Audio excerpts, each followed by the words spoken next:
Drama in Washington. Supreme Court nominee Brett Kavanaugh and one of the women accusing him of sexual abuse testify on Capitol Hill. We have the latest.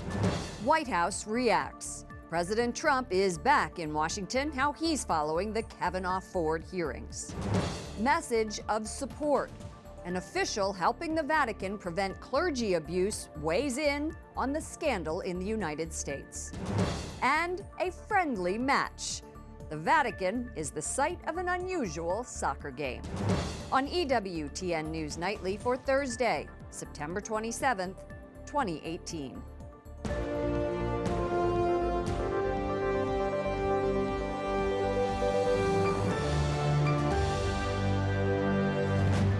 So what you are telling us is this could not be a case of mistaken identity. Absolutely not. This is a circus. An emotional Brett Kavanaugh and his accuser, Christine Blasey Ford, appear before Congress to face a nation riveted by allegations of sexual misconduct. It's a drama that threatens to derail Kavanaugh's nomination to the highest court in the land. Good evening from Washington, D.C., and thank you to those of you joining us from around the world for news from a Catholic perspective. I'm Lauren Ashburn. We have team coverage this evening. Correspondent Mark Irons brings us reaction from the White House, and we will have reaction in studio. But first, we begin on Capitol Hill with Capitol Hill correspondent Jason Calvi, who was inside the hearing room. Good evening, Jason. Good evening, Lauren. Christine Blasey Ford's emotional testimony gripped the room. She told senators she's 100% sure Brett Kavanaugh assaulted her in the 1980s. Kavanaugh today passionately defended himself, saying his family and name are totally destroyed. His Supreme Court nomination tonight is in jeopardy. Brett's assault on me drastically altered my life. For a very long time, I was too afraid and ashamed to tell anyone these details. Christine Blasey Ford finally shares those details with the world. The 51-year-old California psychology professor says it happened when she and Brett Kavanaugh were in high school. Brett groped me and tried to take off my clothes. He had a hard time because he was very inebriated and because I was wearing a one-piece bathing suit underneath my clothing. I believed he was going to rape me.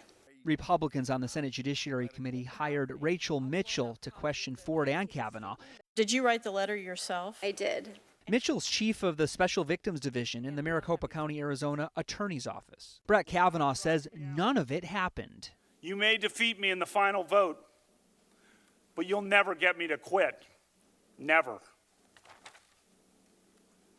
I'm here today to tell the truth.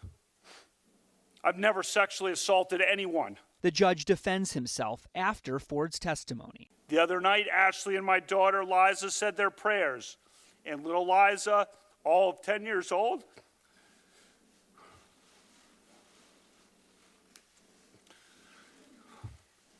said to Ashley, we should pray for the woman. The conservative judge's confirmation seemed to be certain until Ford came forward. Since then, other women have made allegations. We don't know how lawmakers who will ultimately decide Kavanaugh's fate will judge today's testimony. Republicans wanted to seat Kavanaugh before the term opens, the Supreme Court term on October 1st. If he gets on the high court, it could tip the court conservative for a generation, including on issues like abortion. Lauren? The big question is, will his nomination survive? One of the Republican swing voters on this nomination, Susan Collins, yesterday during a private GOP lunch, raised worries about a third accuser coming forward. Republicans have 51 seats, just the number of votes needed for this confirmation. Capitol Hill correspondent Jason Calvi. Thank you, Jason. President Trump has remained silent about today's hearing, but he cleared his schedule so he could follow the unfolding on Capitol Hill. White House correspondent Mark Irons reports. Good evening, Mark. Good evening, Lauren. The president has strongly defended his nominee, Brett Kavanaugh, throughout this entire process. However, we know he's closely following today's hearings and even said he could be persuaded to change his mind. I watched as President Trump returned to the White House today from his trip to the United Nations in New York. Other reporters and I tried to ask if the president had been convinced by Dr. Ford's testimony, because the night before in New York, he said this. They're giving the women a major chance to speak. Now, it's possible I'll hear that and I'll say, hey, I'm changing my mind. That is possible. We want to give them a chance to speak. With all eyes on the Kavanaugh hearing, President Trump decided to postpone his meeting with Rod Rosenstein. The Deputy Attorney General was expected to come to the White House today to discuss a newspaper article that accused him of conspiring against the president. Rosenstein denies the accusation, and President Trump has said he would like to keep Rosenstein, even though Rosenstein hired the special counsel who's conducting the Russia investigation, which President Trump calls a witch hunt. The president and Rosenstein agreed to meet next week. Vice President Mike Pence also cleared his public calendar today. Constitutionally, he serves as the president of the Senate and could be called to cast a tie-breaking vote if Judge Kavanaugh's confirmation becomes deadlocked. Lauren? Mark, I know President Trump hasn't made public comments today. Are you talking to people inside the rest of the White House? What are they saying? By all accounts, they've been glued to the coverage of the hearing, just like the rest of us. I saw Sarah Sanders sitting down in her office, tuning into the coverage as soon as she returned to the White House from the trip to New York with President Trump. Lauren? White House correspondent Mark Irons. Thank you, Mark. Joining me now is Mary Rice Hassan, director of the Catholic Women's Forum at the Ethics and Public Policy Center. Mary, thank you for joining us. Welcome back. Great. For Catholics, the Catechism teaches us, and I'm going to quote here, to bear witness to God, who is the truth and wills the truth. We've heard two very different stories here today from Judge Kavanaugh and from Dr. Blasey Ford. How are we as Catholics to determine who is being truthful in situations like this? I think one thing that's important is not to make everything into an either-or, because sometimes you can have simply a difference of perception, or you can have someone honestly believing one thing and another person honestly believing something different, and the two conflict. And that may be what's going on here. And I think one of my concerns after watching the hearings is that for Americans looking at sound bites, I think the Democrats won the sound bites in the sense that she was very appealing or memorable, I think, when she said she was 100% sure that Brett Kavanaugh was the person who assaulted her. But I think on the other hand, Brett Kavanaugh and the questioning by the prosecutor from Arizona did a really important thing by laying out the inconsistencies. And so I think Republicans prevailed when it comes to the evidence, to really showing that an allegation is one thing, but that doesn't mean it's substantiated or it's even true. We have learned so much recently about victims of sexual abuse, unfortunately, and misconduct, including the clergy sex abuse scandal. What message do we take away from all of this? I think a number of things. One, that the truth matters, that we need to encourage people when they've suffered something to come forward and to be truthful, and that it's important to hear things, but it's important not to prejudge. And I think that was one of the problems over the past couple of weeks, that it seemed like things spiraled out of control. And we've seen that in the same way with the clergy sex abuse crisis, with some of the media running with the most sensational things and the good names of some priests or some bishops being dragged through the mud. So we have to remember these are real people who've suffered, and yet there are real people who are being accused, and it's not always true. You invited me last December to be part of a panel about the Catholic woman's response to the Me Too movement. 9 months later, what's the answer? I think we have to be careful. I think we do need to listen to people's experiences. But I think one of the things that troubles me now is that I'm not sure we as a culture are going in the right direction, because the clear message should be just a new awareness of the seriousness of sexuality and the need to really respect others in every circumstance. You never use a person sexually.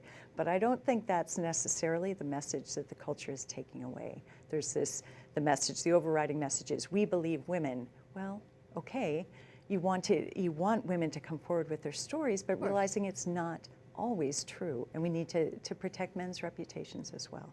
And one of the things that I have been struck by in all of this is the impact that it has had on both of their families and on families of people who are watching this day in and listening to this day in and day out. How do we use this moment, or how should we talk about this as a family?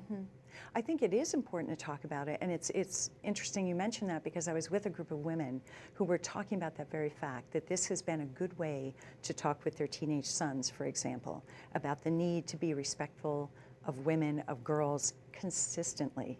You know, you sort of don't get a pass. But also for girls, too, to realize they need to hold themselves in respect and not to allow people to treat them a certain way. And consent is not sort of the end of or all it takes to solve this problem. We need to really go back and have real respect. So I encourage parents to talk about this. As difficult as it is, your kids are hearing about it. They definitely are, and that includes my youngest, who's only 10 years old, and Brett Kavanaugh's, who is only 10 years old. It affects everyone in our society. Thank you so much for joining us, for your opinions and your thoughts. Mary Rice Hassan of the Ethics and Public Policy Center. Thank you, Lauren. Speaker of the House Paul Ryan delivered the opening remarks last night at an event honoring George Washington. The practicing Catholic addressed a topic on the minds of a lot of faithful in the U.S. We pray for the victims of abuse. Protect and strengthen them so that they may find comfort and healing. Let them not lose their faith. Give their loved ones renewed strength. Lead us on the path of truth and justice as we seek your grace in abundance. Ryan recalled the impact of prayer on President Washington, saying the leader once wrote, quote, "Frame me more and more into the likeness of thy Son." The Diocese of Arlington in Virginia says it will publish names of priests and deacons who are credibly accused of sexual abuse. Officials are reviewing clergy personnel files to find the information. A spokesman says he prays any revelations will bring healing and consolation to survivors. A Vatican official says the U.S. is a model for the world for how strict training programs and vigilance can curb clergy sex abuse. The best practices do work, have an effect. But there is a cost to it. The cost is you do it rigorously, you do it relentlessly, and you do it with all consequences. Father Hans Zollner is a psychologist and a member of the Pope's Commission on Protecting Minors. He says since 2002, the number of abuse cases has plummeted.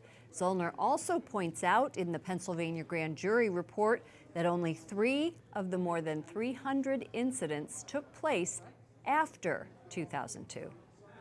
Vatican correspondent Juliet Lindley joins us from Rome. Juliet, what was Father Zollner's message today? Lauren, Zollner says the church has learned from its mistakes and is continuing to do so despite the dire situation. Zollner advises the Pope, as we know, on preventing abuse. He says the church has lost an unquantifiable amount of credibility and that, quote, faith in the church is at zero, particularly in countries like Ireland and Australia. With regard to the United States, now, Lauren, Zollner says the victims need to be put at the center of the picture. They need to be listened to and taken care of. A strict screening process and rigorous training at seminaries is needed, he says, and clear guidelines for singling out abusive priests do work with the appropriate funds and tools. Now, in less affluent countries, Zollner says, unfortunately, prevention is harder because of a lack of human and financial resources. But his job does take him all over the world, and his goal, he says, is to help eliminate abuse even in the poorest communities, Lauren. The Pope has convened a special meeting of the heads of bishops' conferences from around the world on abuse. How is Father Zollner going to be involved? Did he make any mention of the need to adapt church law to deal effectively with clergy sex abuse? Lauren, Father Zollner says the Vatican is in the very initial stages of planning that meeting in February. He tells journalists he's definitely going to be very involved, and the event might even be called a turning point for the church. He couldn't give us any further details, although we pressed him on them on what his role will be. Whereas regarding canon law, he gave far more input, saying that he sees several aspects that urgently need to be changed in order to deal effectively with clergy abuse. Lauren, for instance, he focused on the need to define the rights of both the alleged victims and the alleged abusers. Juliet, I understand a Polish bishop today has apologized to clergy sex abuse victims in his diocese in part of the Warsaw province. Lauren, that could be the case. Bishop Romuald Kaminski not only apologized to abuse survivors, he also said that cases have been opened against a dozen priests, and steps are being taken to win back people's trust. Now, later this year, Poland's church leaders are due to publish a document addressing child abuse and ways to prevent it. And as you mentioned, Pope Francis just this week, he spoke candidly about young people's disappointment in the sex scandals that have traumatized the Catholic Church and how urgent change is needed to keep future generations in the church, Lauren. Juliette Lindley, EWTN News Nightly Vatican correspondent. Thank you, Lauren. One Palestinian is dead and dozens injured after a protest erupted yesterday in the Gaza Strip. Demonstrators burned tires and hurled rocks at soldiers stationed nearby. They are demanding an end to a decade-long Israel-Egyptian blockade. The weekly protests began last March. Syrian forces continue their offensive against ISIS. The latest fighting took place in the countryside near Damascus. The militant group mostly has been defeated in the southern and central parts of the country. A new app in Syria alerts civilians of airstrikes. Back in World War I and World War II, and even after that, governments like the UK and the US employed the use of trained civilians to act as airplane spotters. We just applied about 7 decades worth of technological advancement and are essentially recreated that exact same system. Its developers say they can't stop the bombings, but they can perhaps save lives. There is a lot more news tonight. Coming up, Melania Trump is hitting the road on her initial solo mission as First Lady. We'll tell you where she's headed. Plus, a top Vatican diplomat attends the United Nations General Assembly.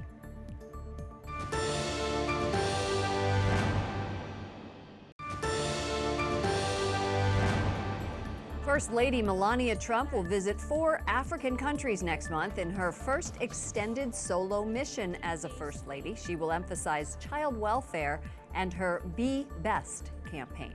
First Lady is visiting Ghana, Malawi, Kenya, and Egypt. A top Vatican diplomat is meeting with world leaders this week at the United Nations General Assembly. Archbishop Paul Gallagher is representing the Holy Father. Our correspondent, Wyatt Goolsby, has been covering the UN this week. He just returned from New York City. Good evening, Wyatt. Good evening, Lauren. Nice to be back here in Washington. Archbishop Gallagher is weighing in on some of the biggest global challenges: migration, nuclear weapons, and even the death penalty. And with all these issues, the dignity of the human person is the common thread. Archbishop Gallagher is the Holy See Secretary for Relations with States. He regularly attends the UN General Assembly and meetings on the sidelines while in the Big Apple. During one, the Archbishop said the Holy See supports both the UN and an increasing number of countries who are calling for the end of the death penalty. In addition, he's also commending countries who are raising awareness of the plight of migrants and refugees. While in New York, I asked the Pope's personal representative to the UN, Archbishop Bernardito Auza, why it's so important the Holy See maintain a presence at the United Nations. There are so many really very fundamental interests which are common between the United Nations and all those you could find at the social doctrine or the social teaching of the Church, especially, questions like development, like peace, like fundamental human rights in general. Archbishop Auza tells me this is the reason why the Holy See supports the UN's Global Compact for Migration. That document is the first ever international agreement on a common approach to migration in all its dimensions.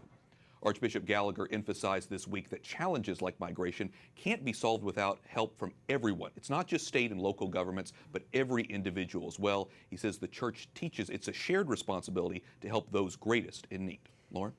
Wyatt, migration is one of the issues that Pope Francis talks about a lot, and I understand that Archbishop Gallagher also brought up Pope Francis's name. What did he say? He did. So the Pope really thinks about this in terms of solidarity. That's his big key word in thinking about all this. So it's the idea not only to welcome the stranger, but it's also to protect them and to look to integrate them in society. So, Lauren, it's more of an all-encompassing thing. Last year when I interviewed Archbishop Gallagher, he talked a lot about a world without nuclear weapons. Is that something he mentioned this time as well? He did, and there's been a question of whether or not that's even possible. And I think the Holy See does believe it's possible. Gallagher says the world is not safer with nuclear weapons. It's more dangerous, period. He also says eliminating nuclear weapons is a moral imperative. The Vatican realizes it won't happen overnight either, but they say countries need to move in the direction of disarming nuclear weapons and facilities. Lauren? Wyatt, thank you so much. Good to have you back. Thanks, Lauren. Much more to come tonight on our show. Up next, a new study examines marriage and millennials. Plus, the American military invades the Vatican for a soccer match.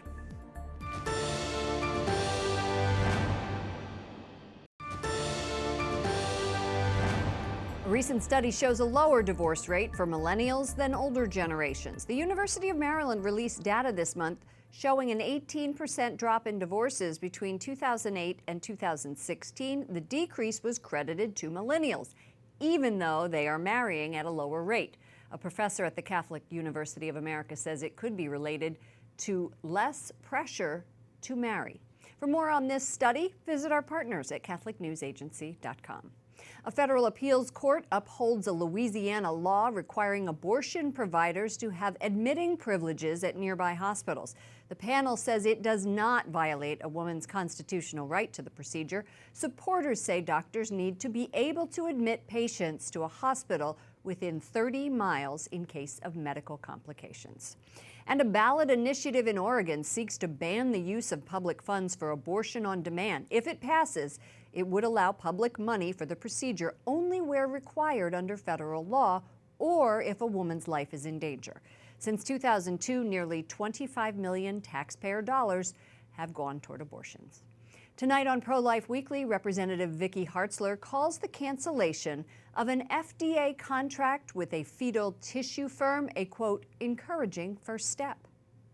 They were buying baby body parts from Planned Parenthood, paying $60 per fetus, and then they were dividing up the baby and selling the individual parts for up to $325 per part. Hartzler says she wants the U.S. Department of Health and Human Services to stop its research using aborted babies. You can see Catherine Hadrow's interview tonight at 10 p.m. Eastern on EWTN. Finally, tonight, the Swiss Guards have an important job protecting the Pope. Apparently, they are not as good at protecting their goal in a soccer match. Stars and Stripes reports a United States military team defeated the Guards 3-1 in an exhibition game Monday at the Vatican. The Americans are based in Vicenza, Italy. One squad member called the game and trip to the Vatican once in a lifetime, adding, "You just have to be grateful." Well, that applies to just about everything, doesn't it? For all of us here at EWTN News Nightly, to all of you around the world, thank you for watching. I'm Lauren Ashburn. Let's keep in touch online. Follow me at Lauren Ashburn on Twitter and Lauren Ashburn EWTN on Facebook. Good night, and God bless you.